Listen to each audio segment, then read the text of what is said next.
Demo di mana-mana, pajak makin tinggi, rakyat tertekan. Banyak yang bertanya, apakah ini tanda kehancuran sebuah negara?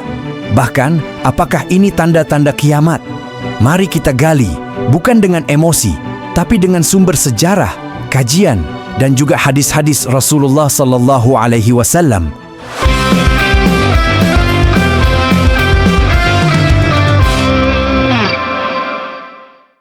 Dalam sejarah, jatuhnya banyak negara selalu diawali oleh krisis sosial dan ekonomi, pajak tinggi, ketidakadilan, dan kemarahan rakyat. Kekaisaran Romawi, dinasti Qing di Cina, bahkan kerajaan besar di Timur Tengah, semuanya runtuh ketika beban rakyat sudah tak tertahankan. Jadi, demo besar-besaran dan pajak tinggi memang bisa menjadi gejala negara menuju krisis. Lalu, bagaimana dengan tanda-tanda kiamat? Dalam Al-Quran, Surah Al-Kahf ayat 83-98,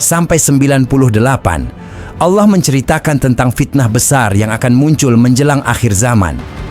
Dan dalam hadis sahih, Rasulullah bersabda bahwa sebelum kiamat, kezaliman akan merajalela, fitnah dan kekacauan semakin sering terjadi, darah mudah ditumpahkan, ekonomi penuh kesulitan.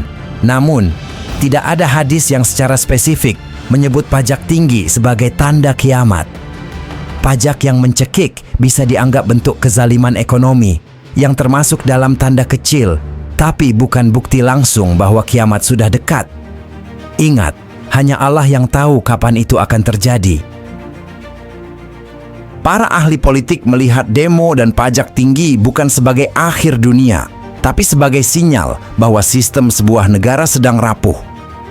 Bila tidak ada reformasi, ya, negara bisa runtuh dari dalam.